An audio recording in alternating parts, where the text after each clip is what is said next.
수능 특강 독서 과학기술 5강 수업 시작해볼게. 1문단이야. 열팽창이란 온도의 변화에 따라 물체의 길이, 부피 등이 변화하는 현상을 말한다. 열팽창의 정의, 온도에 따라서 길이나 부피가 변화하는 것. 이렇게 정리하면 되겠지. 열팽창 현상은 다양한 분야에서 중요하게 고려된다. 다양한 분야에서 고려되는데 예를 들어서 건축물이나 교량을 설계할 때 건축물 혹은 다리 같은 거 있잖아. 다리를 설계할 때 온도 변화에 따른 재료의 팽창과 수축을 고려하지 않으면 구조물에 균열이 생기거나 파손될 수 있다. 건축물 교량 설계할 때 이 열팽창을 고려해야 되는데 철도 레일을 설치할 때도 이렇게 지금 글이 전개되는 거야. 철도 레일을 설치할 때 레일과 레일 사이에 간격을 두는 것도 여름에 온도가 상승할 때 레일이 팽창해서 서로 부딪히지 않도록 하고, 얘들아, 그러니까 그 철도의 레일에서 그 온도가 올라가면 그 레일 자체가 팽창하나 봐. 팽창해서 레일이 서로 부딪히면 안 되니까 서로 간격을 좀 두는 거지. 그 열팽창을 고려한다는 거야. 반대의 경우 겨울에 온도가 낮아서 레일이 이번엔 수축해. 그러니까 쪼그라든다는 거지. 추우니까. 그랬을 때 공간이 너무 많이 벌어지면 또 철도에 어떤 문제가 생길 수 있으니까 그런 부분을 다 고려할 때 열팽창을 고려해서 설계한다 라고 얘기를 해주고 있어. 1문단 괜찮지? 간단하게 정리를 해볼게. 1문단에서는 열팽창의 정의에 대해서 지금 나와 있거든. 열팽창이란 온도의 변화에 따라서, 그러니까 온도가 올라가고 내려감에 따라서 물체의 길이나 부피가 변화하는 현상. 이게 이제 열팽창이야. 열팽창은 다양한 분야에서 고려해야 된다라고 얘기를 해주고 있어. 다양한 분야에서 고려해야 되는데 건축물 교량 설계, 그 다음 철도 레일 이렇게 이야기를 해주고 있거든. 철도 레일을 조금 더 자세히 얘기해줬었지. 철도 레일 같은 경우는 간격을 좀 신경 써야 되는데 온도가 올라가. 여름이어서 온도가 올라가면 레일 자체가 팽창해 버릴 수가 있겠지. 그거 신경 써야 되고, 겨울에 온도가 낮아지면 레일이 수축해. 그래서 간격이 너무 벌어지는 것, 이런 것도 주의를 해야 한다. 이런 것들이 이제 열팽창을 고려해야 되는 것이다 라고 얘기를 해줬어. 자, 2문단 갈게.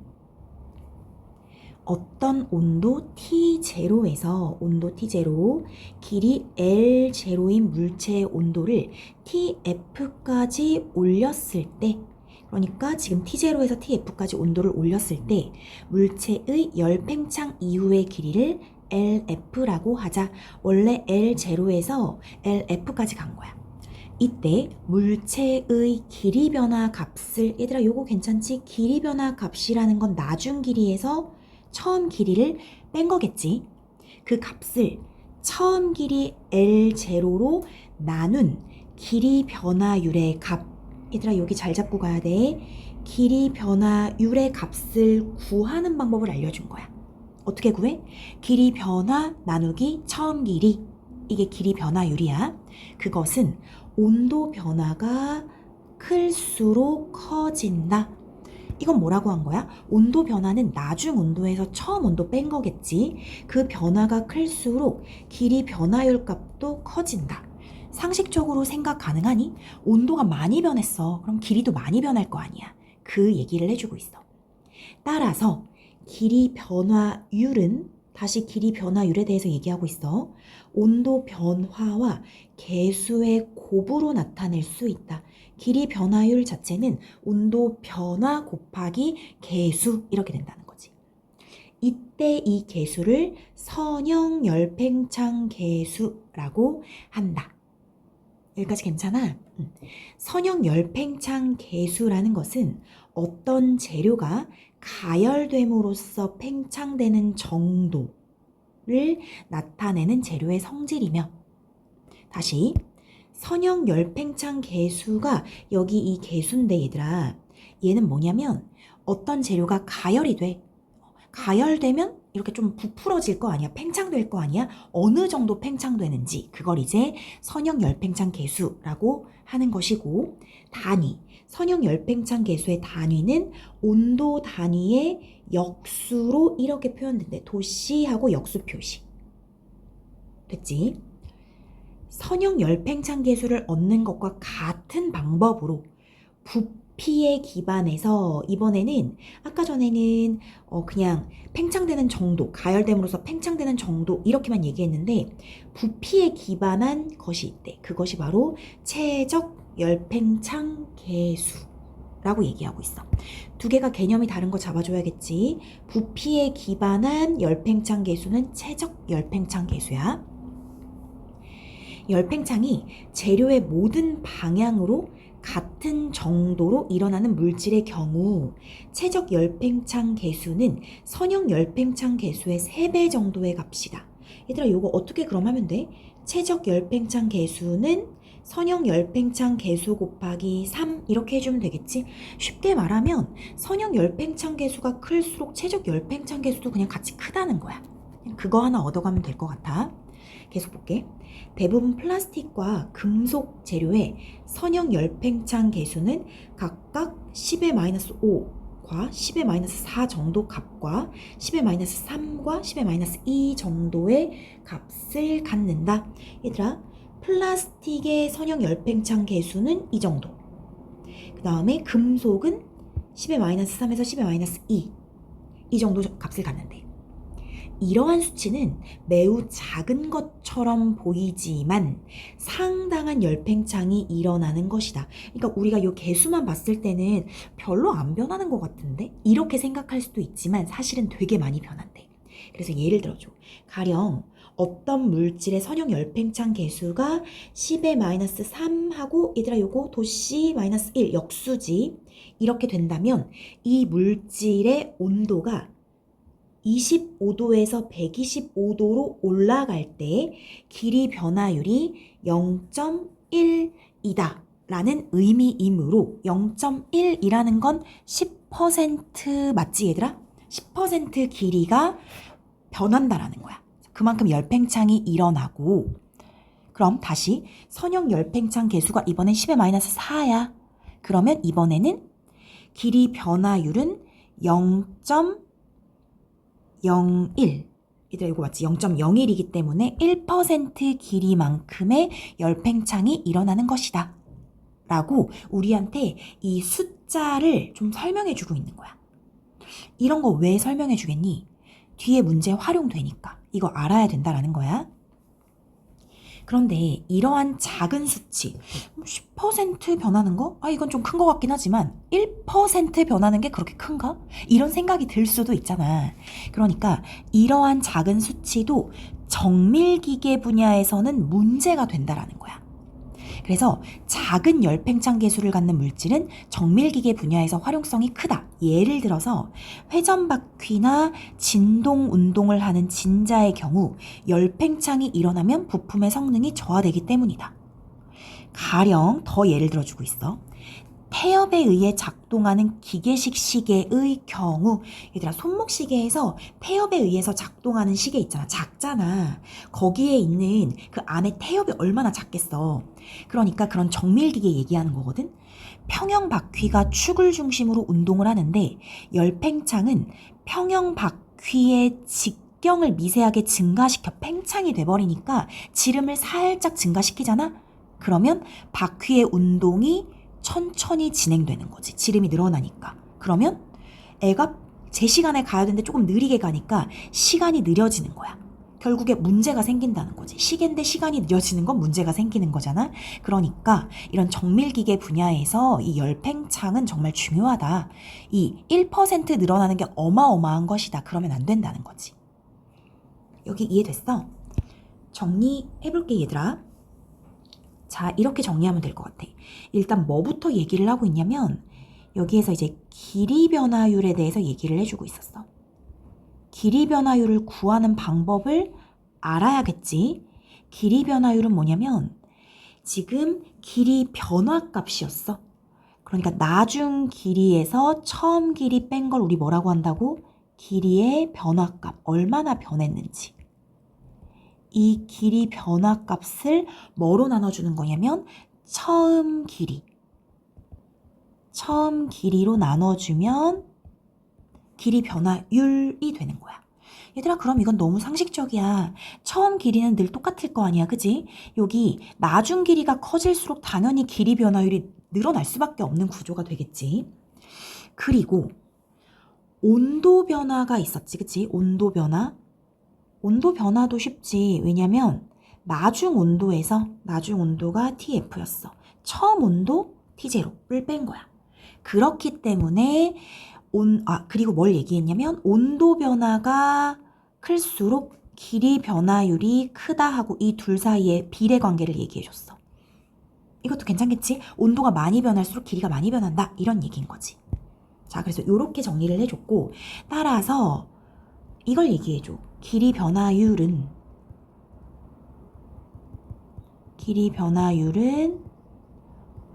온도 변화 곱하기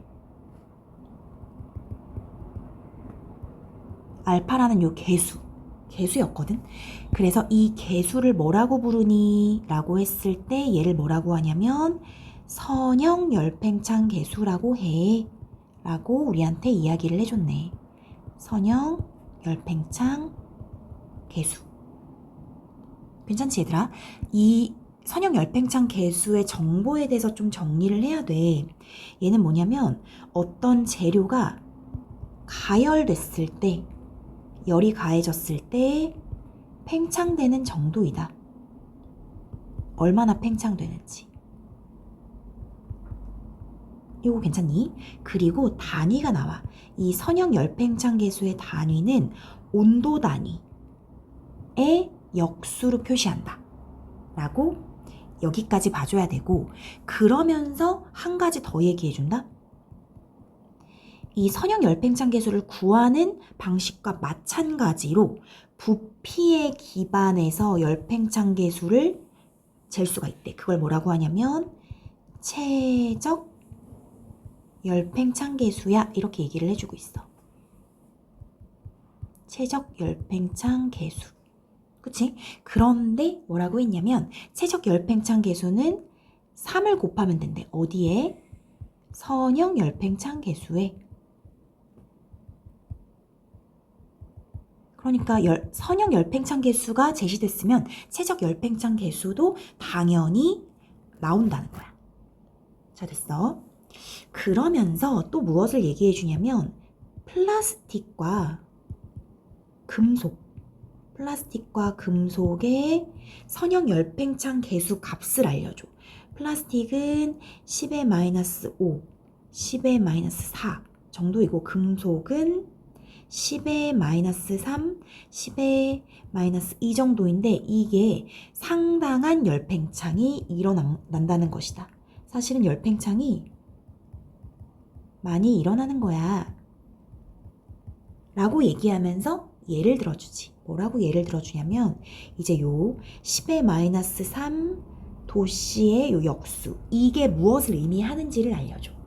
이것의 의미, 이게 중요해. 온도가 25도에서 125도씨로 올라갈 때, 그러니까 상승할 때 길이 변화율이 어느 정도라는 거냐면 0.1이라는 말이다. 0.1이라는 것은 퍼센트로 나타내면 10%의 길이 변화율이 일어난다. 열팽창이 10% 일어난다는 거지. 10cm면은 11cm가 된다. 이런 얘기를 하는 거고, 그리고 하나 더 알려줘. 진짜 친절하거든. 10의 -4 도씨 -1. 얘는 뭐냐면 온도가 25에서 125도로 올라갈 때 길이 변화율이 몇이라는 거냐면 1%. 그러면 얘는 길이 변화율이 0.01이라는 거지. 1% 해서 요 값은 안 알려줬지만 거꾸로 알아낼 수 있는 거겠지. 자, 됐니? 이렇게 보면 되고 정밀 기계 분야에서는 이게 상당히 중요하다 라고 얘기됐던 건 너희가 읽어보면 될 것 같고. 자, 3문단 가볼게. 그래서 얘들아 여기 이제 3, 4문단이 핵심이라고 생각하면 돼. 1, 2문단은 이 3, 4문단을 너희들에게 알려주기 위해서 이제 베이스를 좀 깔아준 거고 3문단 보자. 따라서 과학자들은 낮은 선형 열팽창 계수를 갖는 물질의 개발에 관심이 많았는데 왜? 앞에서 뭐라고 했으니까 이렇게 정밀기계에서는 열팽창이 일어나면 이게 기계 자체에 문제가 생기니까 열팽창 계수 자체가 낮아야 되는 거야. 선형 열팽창 계수가 낮다라는 것의 의미는 잘 변형이 안 일어난다는 거겠지. 그래서 이러한 연구의 시조는 프랑스 물리학자 샤를 에두아르 기욤이라는 사람이었다. 그는 1896년에 후일 노벨상을 받게 되는 중요한 발견을 하는데 노벨상을 받게 될 만큼 큰 발견을 했대. 그게 뭐냐면 그 다음 나와. 상온에서 230도씨까지 거의 0에 가까운 열팽창 계수를 가진 철 니켈의 합금을 발견한 것이다. 거의 0에 가깝다는 것은 변형이 안 일어난다는 거야. 상온부터 230도까지에서도 상당한 거지. 이 합금은 무게로 조성을 나타냈을 때 64%의 철과 36% 니켈의 합금이었고 조성 자체가 이렇게 비율이 있었던 거고 인바라는 이름을 갖게 되었다. 이름을 지어준 거야. 인바.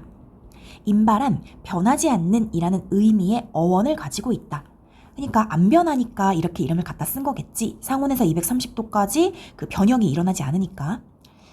인바의 선형 열팽창 계수는 상온에서 얘들아 상온에서 1.6 곱하기 10의 마이너스 6제곱의 도씨 마이너스 1 얘들아 10의 마이너스 6제곱이래. 그러니까 엄청 낮은 거지. 숫자 자체가 엄청 낮은 거잖아. 적은 거잖아. 일반적인 물질에서 온도가 올라감에 따라 일어나는 팽창은 인바의 경우 인바가 갖는 강자성체 성질 때문에 일어나는 자기변형이라는 수축 현상에 의해 상쇄된다. 이 문장이 상당히 중요해 보여 얘들아. 이걸 그냥 읽으면 안 되고 되게 많은 정보가 담겼다는 걸 좀 파악해야 되거든. 일단 봐봐. 일반적인 물질에서 온도가 올라가면 팽창한다라는 거야. 그런데 이 인바 있잖아. 방금 이 기욤이라는 사람이 발견한 이 인바는 인바가 갖는 강자성체 성질. 아, 그럼 인바는 강자성체라는 성질이 있구나 라는 정보를 하나 준 거야. 인바는 강자성체다. 그래서 이 강자성체 성질 때문에 뭐가 일어나냐면 자기변형 이라는 수축현상. 아, 자기 변형은 수축현상이래. 그래서 상쇄가 된다라는 거야. 그러니 보통은 온도가 올라가면은 팽창이 일어나는데 얘는 수축현상이 일어나니까 이 두 개가 상쇄돼 버려. 두 개가 상쇄돼서 플러스 마이너스 상쇄돼서 0 되는 것처럼 결국에 변형이 안 일어난다는 거야. 계속 볼까? 자기 변형이란 하면서 자기 변형을 조금 더 자세히 설명해 주네. 온도가 올라가면서 강자성체의 자기적 성질이 감소하는데 이때 강자성체 물체의 부피 또한 자성 감소의 영향을 받아 수축되는 것을 의미한다. 아, 자기 변형의 정의 다시 보자. 온도가 올라가? 그러면 자기적 성질, 그 자석의 성질을 띠는 게 감소해. 그래서 부피 자체가 수축된다라는 거야. 그게 자기 변형인 거야. 그래서 외부에서 자기장이 가해지는 동안에만 자성을 가지는 반자성체와 달리 아이고 뭘 많은 걸 주고 있네. 자, 반자성체의 정의 뭐야? 외부에서 자기장이 가해지는 동안만 자성을 갖는 거야. 그러니까 이 반자성체 물질은 주위에 자기장이 딱 가해지는 그 순간 자석의 성질을 갖는 거라는 게 이제 반자성체인데 그거와 달리 강자성체, 방금 인바는 강자성체라 그랬잖아. 외부 자기장이 가해지지 않는 상황에서도 매우 큰 자성을 띠는 물질. 아, 자기장이 없어도 강자성체 자체가 자성을 띠고 있는 거구나. 이렇게 알면 되겠지. 그래서 이 강자성체는 퀴리 온도보다 높은 온도에서는 자성을 잃어버리게 되는데 퀴리 온도 밑에 나와 있어. 자성체들의 자성이 급격히 변화하는 온도를 퀴리 온도라고 하는데 그 퀴리 온도보다 높아. 그러면 자성을 잃어버리게 되는데 인바의 퀴리 온도인 230도보다 높은 온도에서 인바는 일반적인 열팽창을 따르면서 온도에 따라 열팽창이 크게 일어난다. 그래서 인바가 아까 이랬던 거야, 얘들아. 인바가 뭐라 그랬냐면 상온에서 230도까지 이렇게 되어 있는 거야. 이 230도가 왜 나온 거냐면 퀴리 온도여서 그랬구나 라고 생각하면 돼. 그래서 퀴리 온도 230도를 딱 넘어가 버리는 순간 자성이 없어져 버려. 그래서 그냥 일반적인 물질처럼 똑같이 열팽창이 일어난다. 고체 재료의 열팽창은 제조 공정의 공정 변수와 제조 후의 열 처리에도 크게 영향을 받는데 인바 또한 예외는 아니다. 이 말 이해돼? 고체 재료에서의 열팽창이 제조 공정에서 어떤 변수나 아니면 제조한 다음에 열 처리에 영향을 받아서 열팽창이 일어난대. 인바 또한 예외는 아니라는 것은 인바도 이러하다라는 거야. 공정 변수나 제조 후에 열 처리가 있으면 열팽창에 영향을 받을 수 있다. 인바는 800도씨 근처의 높은 온도에서 열 처리를 하고 상온으로 금냉한후 가공하는 경우에 가장 낮은 선형 열팽창 계수의 값이 얻어지며 그 인바 만드는 공정 얘기하고 있는 거거든. 인바를 어떻게 만드냐면 800도씨나 되는 엄청 높은 온도에서 열 처리하고 금냉 가공하면 인바가 만들어지는데 이때 가장 낮은 선형 열팽창 계수, 그러니까 가장 변형이 없는 그런 인바가 되거든. 그런데 이렇게 얻은 인바일지라도 높은 온도로 다시 열 처리를 해. 그러면 선형 열팽창 계수가 좀 증가한대. 이건 왜 얘기한 거냐면 바로 앞문장에서 제조 후에 열 처리에 영향을 받는다고 돼 있었지? 인바도 마찬가지라는 거야. 제조 후에 높은 온도로 열 처리하면 선형 열팽창 계수가 좀 증가할 수 있다. 이렇게 얘기하고 있어. 자, 어때? 좀 정리가 되니? 내가 봤을 때는 그냥 좀 정보가 많다? 어렵다기보다는 정보가 많아서 헷갈릴 수 있는 것 같은데 정리를 좀 해보면 될 것 같아. 자, 한번 해볼게. 이 산문단에서는 이 인바라는 이 물질에 대해서 이야기를 좀 해주고 있어. 인바는 어떤 애냐면 번호를 매겨가면서 해보자. 상온에서 230도씨까지 선형 열팽창 계수가 거의 0에 가까워. 거의 0이라는 것은 거의 변형이 없다라는 거야. 그리고 얘는 뭐냐면 철과 니켈의 합금이다. 철하고 니켈의 합금인데 비율도 나와 있었지. 64%의 철, 36%의 니켈. 이렇게 만들어진 것이고, 그리고 선형 열팽창 계수를 지금 알려주고 있었거든. 상온에서 선형 열팽창 계수가 1.6 곱하기 10의 마이너스 6제곱이야. 도씨의 역수. 됐지? 10의 마이너스 6이라는 게 정말 작은 숫자라고 생각해야 되는 거야. 그 다음 볼게. 얘는 어쩌면 이렇게 0에 가까운 선형 열팽창 계수를 얻을 수 있냐라고 했을 때 이유가 있었어. 강자성체여서 그렇다. 인바 자체는 강자성체의 성질 때문에 무엇을 하냐면 자기 변형을 한다고 되어 있었지. 자기 변형. 이 자기 변형은 일종의 수축 현상인데, 수축 현상. 자기 변형이 뭐냐라고 했을 때 얘의 정의를 알아야겠지. 온도가 올라가면 뭐가 같이 없어져? 자기적 성질. 그러니까 자성을 띠는 성질. 자기적 성질이 감소하는데 그에 따라서 부피도 감소를 해버리는 거지. 그러니까 수축이 된다라고 생각을 해주면 돼. 됐지? 그리고 강자성체가 뭔지도 지금 설명을 좀 해줬어. 강자성체는 뭐냐면 외부 자기장이 가해지지 않았는데도 외부 자기장이 가해지지 않았는데도 매우 큰 자성을 띠는 그런 물질이다 라고 하면서 이걸 설명하면서 반자성체도 설명해주네. 그치? 나왔으니까 알아야겠지. 반자성체는 뭐라 그랬지? 외부 자기장이 가해지는 동안만 자성을 갖는 거지. 그래서 외부 자기장이 가해지는 동안만 자성을 띠는 것. 이게 반자성체. 자, 여기까지 됐니? 그래서 강자성체라는 성질 때문에 자기 변형이 일어나고, 이것까지 좀 같이 써줄까? 그렇기 때문에 그 상쇄되는 것이다. 그러니까 뭐가 상쇄되는 거냐면 일반적으로는 이제 열팽창이 일어나는데, 팽창이 일어나서 부피가 팽창하는데 그 팽창과 수축이 상쇄된다.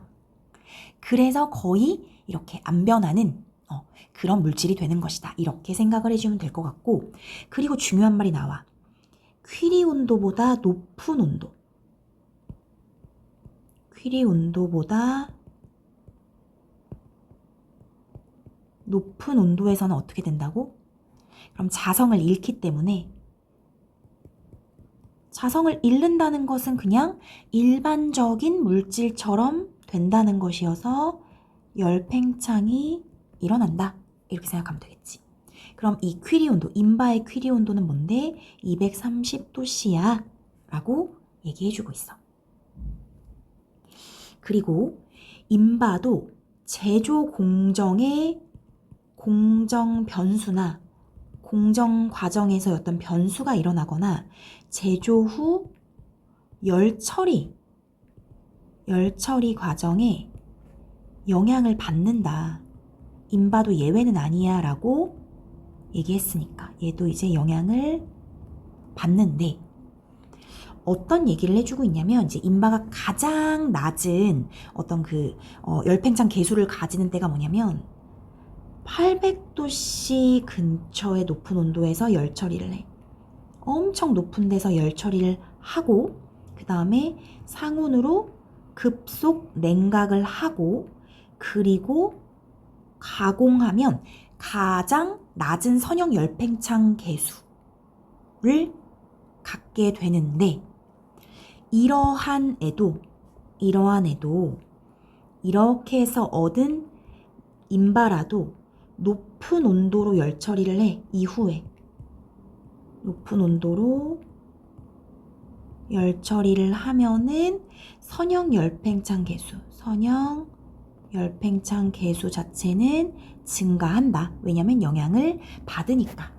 이렇게 생각하면 되겠지. 자, 얘들아 괜찮니?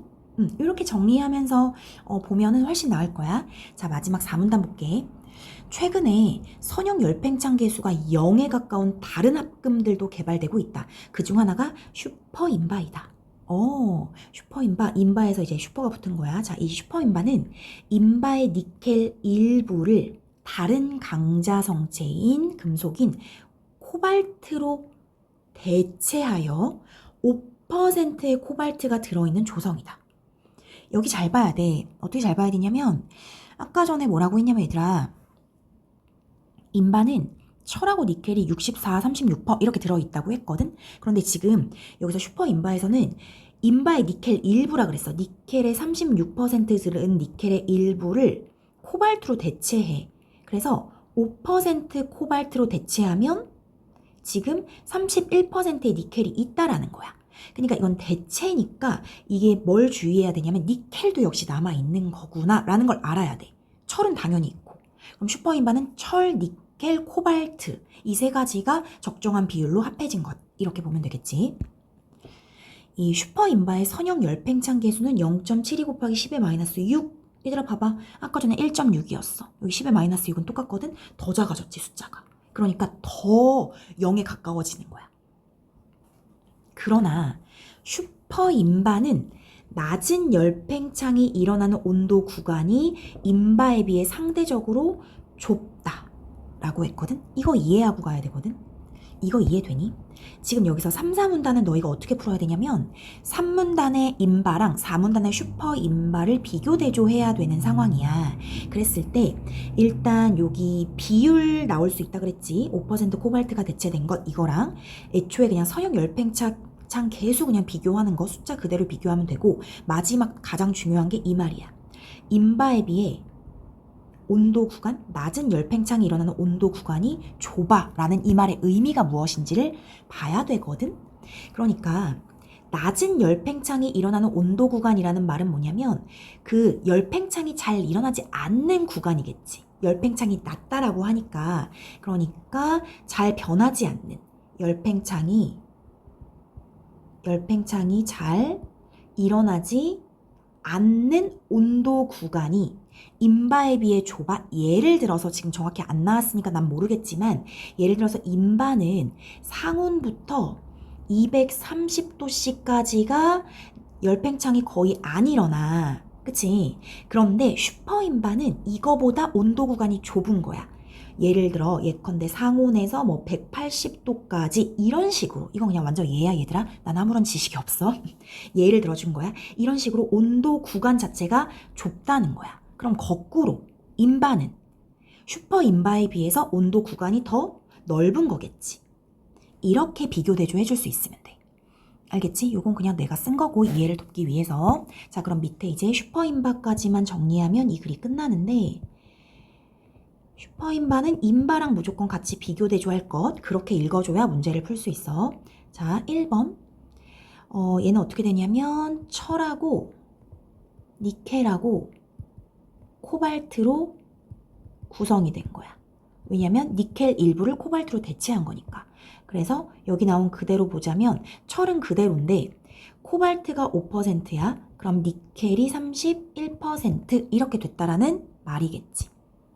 그래서 코발트가 일부 섞여 있다. 이게 슈퍼인바이다. 이렇게 보면 되고 두 번째 선형 열팽창 개수가 0.72 곱하기 10의 마이너스 6제곱의 온도의 역수 해서 숫자가 확실히 더 줄었구나 이렇게 보면 되고 3번이 가장 중요하다 그랬지. 낮은 열팽창 일어나는 온도 구간 낮은 열팽창이 일어나는 온도 구간 자체가 더 좁다. 뭐에 비해서? 인바에 비해서. 인바에 비해서 좁다라고 생각하면 돼. 나 그냥 좁다라고만 쓸게. 얘들 어때? 이렇게거든? 자, 그럼 우리 문제 풀어볼게. 수능 특강 187페이지. 187페이지부터 한번 풀어보자. 윗글에 대한 설명으로 적절하지 않은 것은 특정 대상의 개발에 따른 물성을 통시적으로 보여주고 있다. 얘들아 이거 뭐 얘기하고 있는 거야? 낮은 선형 열팽창 개수를 갖는 물질. 그치? 그것에 대해서 통시적 시간의 흐름으로 보여주고 있는 거야. 그러니까 인바에서 이제 슈퍼인바 되는 그 과정 보여주고 있으니까 맞겠지. 2번, 특정 대상의 특성을 가늠하는 지표를 예를 들어 설명하고 있다. 선형 열팽창 개수를 예를 들어서 뭐 10의 마이너스 3의 의미 이런 거 다 설명해 줬지. 3번, 특정 대상의 열팽창 성질을 자기적 성질과 연관하여 밝히고 있다. 강자성체이다. 인바는 강자성체 이렇게 밝혔어. 4번, 특정 대상의 성질이 기술적으로 어떤 활용성이 있는지를 알려주고 있다. 얘들아 이건 어디 나왔다고 생각하면 돼? 그 이문단에 그 아주 정밀기계에서 그 열팽창이 갖는 의미 이런 거에 대해서 설명해주고 있으니까 맞는 거고 5번이 답이겠네. 특정 대상이 나타내는 성질과 관련해서 대립하는 두 이론 없었잖아. 그래서 1번 어렵지 않게 5번 해줄 수 있고 자 2번 보자. 2번 중요해. 1번 선형 열팽창 개수의 단위는 온도이다. 이렇게 말하면 안 되지. 온도 단위의 역수이다. 이렇게 말해야겠지? 그래서 도시에 이렇게 마이너스 1 역수 표시해줬으니까. 2번 기욤은 슈퍼인바의 개발로 노벨상을 수상하였다. 기욤이 노벨상 수상했었지? 라고만 생각하면 안 되고 슈퍼인바가 아니라 인바였지. 그러니까 틀린 것. 3번 인바와 달리 슈퍼인바에는 니켈이 성분으로 들어가 있지 않다. 얘들아, 슈퍼인바에 니켈 성분 있어 없어? 있잖아. 니켈의 일부를 코발트로 대체한 거지 니켈 다 뺐다고 한 적은 없어. 4번 반자성체와 달리 강자성체는 퀴리 온도 이상이 되어야 자성을 띠게 된다? 반자성체에 대해서는 몰라. 우리가 별로 뭘 알려준 게 없어. 강자성체, 인바가 강자성체잖아. 퀴리 온도 이상이 되면 자성을 잃는 거지. 그러니까 틀리고. 5번 인바는 슈퍼인바에 비해서 열팽창 계수는 크나? 자, 요거 맞니? 인바랑 슈퍼인바 비교했을 때 열팽창 계수가 인바가 더 컸었지? 숫자가 더 컸잖아. 낮은 열팽창이 일어나는 온도 구간은 더 넓었지. 슈퍼인바는 더 좁다고 했으니까.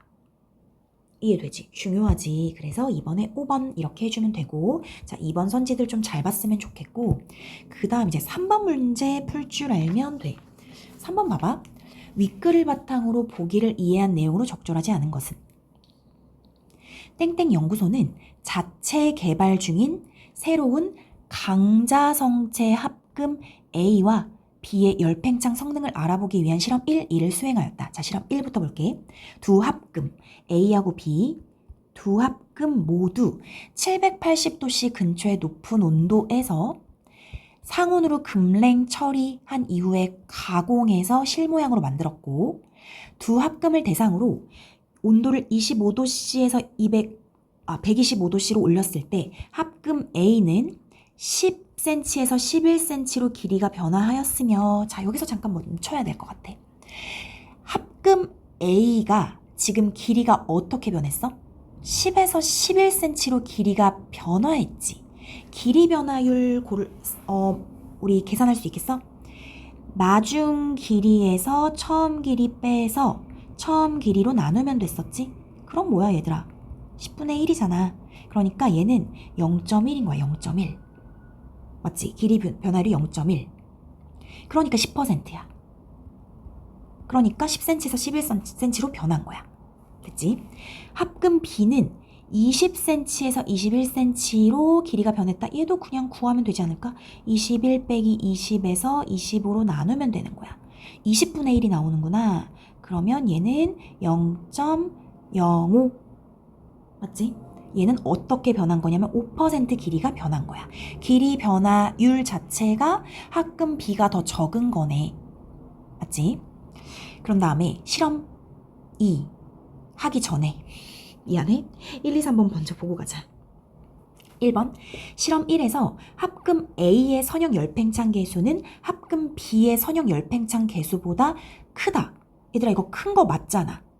왜냐면은 얘는 0.1이고 얘는 0.05니까 더 많이 변한 거잖아. 그러니까 A가 더 크다 맞고. 2번 실험 1에서 합금 B의 온도를 100도씨까지 올렸다면 합금 B의 길이는 21cm보다 작았을 것이다. 자, 이게 무슨 말이냐면 지금 실험 1에서 25도에서 125도로 올렸을 때 21cm가 됐다는 거야. 그러면 25도에서 100도씨까지밖에 안 올렸다는 거야. 온도를 좀 적게 올렸어. 그럼 얘들아 길이가 좀 더 적게 변하겠지. 그러니까 21cm보다 작았을 것이다. 이 얘기를 하는 거야. 온도를 많이 올리면 길이가 더 많이 변하니까. 됐어? 자, 3번. 실험 1에서 합금 B의 최적 열팽창 계수는 합금 A의 최적 열팽창 계수보다 작을 것이다. 얘들아 최적 열팽창 계수가 나왔지만 쫄 필요가 없지. 왜냐면 선형 열팽창 계수 곱하기 3이 최적 열팽창 계수잖아. 맞지? 그러니까 선형 열팽창 계수가 높으면 최적 열팽창 계수도 높은 거야. 다시 최적 열팽창 계수는 3 곱하기 선형 열팽창 계수이기 때문에 결국에는 선형 열팽창 계수만 비교해주면 된다고. 누가 선형 열팽창 계수가 더 작아? B가. 그러니까 B가 작을 것이다. 이 얘기인 거야. 요 1번하고 3번은 결국 똑같은 말이 되는 거지. 자, 여기까지 됐지? 자, 실험 2로 갈게. 실험 1의 측정 이후에 다시 합금 A와 B를 900도씨에서 열 처리했어. 그러니까 얘네들을 이렇게 가공해서 만든 다음에 다시 열 처리를 한 거야. 그 다음에 25도씨에서 125도씨로 올렸을 때의 길이 변화를 한번 측정해보자. 이렇게 얘기하고 있어.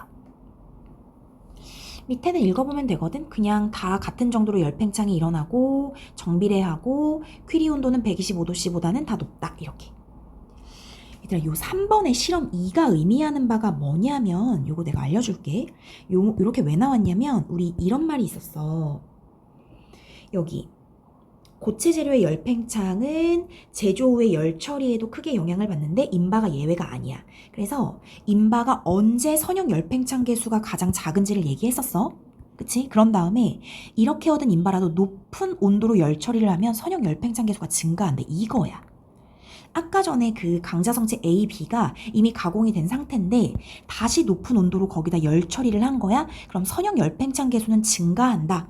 이걸 말하고 싶어서 보기를 이렇게 냈다고 생각하면 돼. 알겠지? 자, 그러면 5번부터 볼게. 5번이 답이거든.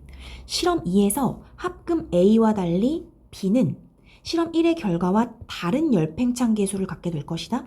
얘들아, 열 처리하고 나면 선형 열팽창 계수가 증가한다 그랬지? 합금 A가 예외가 될 필요는 없지. 둘 다야, 둘 다.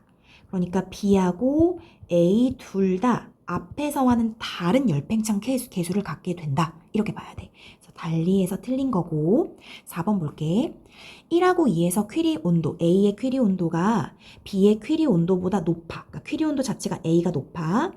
그럼 열팽창 계수가 크게 증가하기 시작하는 온도는 A가 높다.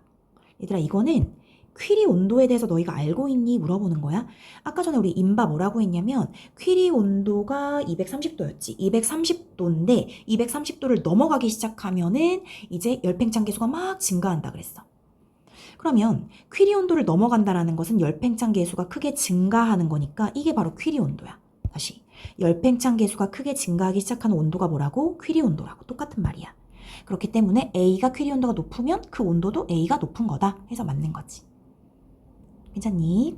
자, 그래서 3번에 5번이었고 4번은 얘들아 A가 뭐냐면 간격을 두다야. 간격을 두다. 이 간격을 두다라는 건 어떤 여기선 지금 공간이었겠지? 시간이었나? 내가 이거 잠깐만 한 번만 보자. 사실 뜻은 상관이 없는데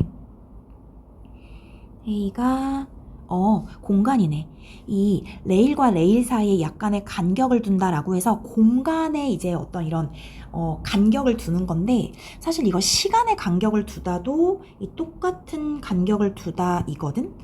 그래서 여기 두다. 이 두다의 의미랑 가장 가까운 것은 해서 공백을 두고 글을 썼다. 이게 답이 되는 거야. 알겠지? 간격을 두는 거니까. 2번은 돈을 잘 보관하는 거고 3번 노래는 민요의 바탕을 두고 바탕을 두는 거니까 이건 얘가 이제 근간이 되다 이런 거고 4번에 미련을 두다 미련을 갖다 인 거고 5번 사내이사와는 별도로 사외이사를 두고 있다 어떤 직책 같은 것을 마련하고 있다 이런 의미니까 쉽게 1번이라고 할 수 있겠다. 괜찮니? 어때? 이게 그 인바에 대해서만 잘 이해를 하면 문제 푸는데 전혀 어려움이 없을 것 같아. 그래서 그 부분을 좀 잘 정리해 보도록 하자. 여기까지 할게. 수고 많았어.